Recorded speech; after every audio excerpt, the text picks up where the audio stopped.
भारतीय वंशाचे कश्यप उर्फ कॅश पटेल यांची अमेरिकन गुप्तचर संस्था FBI संचालकपदी नियुक्ती झाली आहे। नवनिर्वाचित राष्ट्राध्यक्ष डोनाल्ड ट्रम्प यांनी ट्रूथ या सोशल मीडिया प्लॅटफॉर्मवरने याची घोषणा केली। ट्रम्प यांनी पटेल यांच्या आधीच्या कामाचं कौतुक केलंय। ट्रम्प यांच्या पहिल्या कार्यकाळात पटेल यांनी संरक्षण मंत्रालयात वेगवेगळ्या पदांवर काम केलं होतं। कॅश पटेल यांची पार्श्वभूमी काय आहे, त्यांची कारकीर्द कशी सुरू झाली बघूया। कश्यप उर्फ कॅश पटेल यांचे पालक भारतीय वंशाचे आहेत। ते गुजराती कुटुंबातून आले आहेत।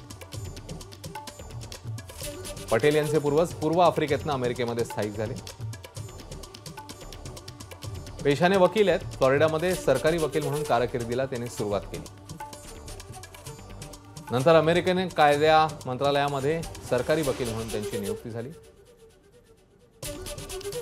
2016 मध्ये रशियाने अमेरिकन निवडणुकीत हस्तक्षेप केल्याचा आरोप केलेला तपास FBI कडे गेला। FBIच्या तपासावर पटेल यांनी टीकेची झोड उठवली। रशिया प्रकरणात ट्रम्प यांचा जीव तोडून बचाव केल्यामुळे पटेल हे चर्चेत आले। FBI कडे असलेले जहाल अधिकार कमी केले पाहिजेत, तपासाच्या मूळ कामांवर लक्ष केंद्रित करावं ही त्यांची भूमिका चांगलीच गाजली। याच भूमिकेमुळे ट्रम्प यांच्याकडून FBIच्या प्रमुखपदी पटेल यांची नियुक्ती झाली। ABP माझा, उघडा डोळे बघा नीट।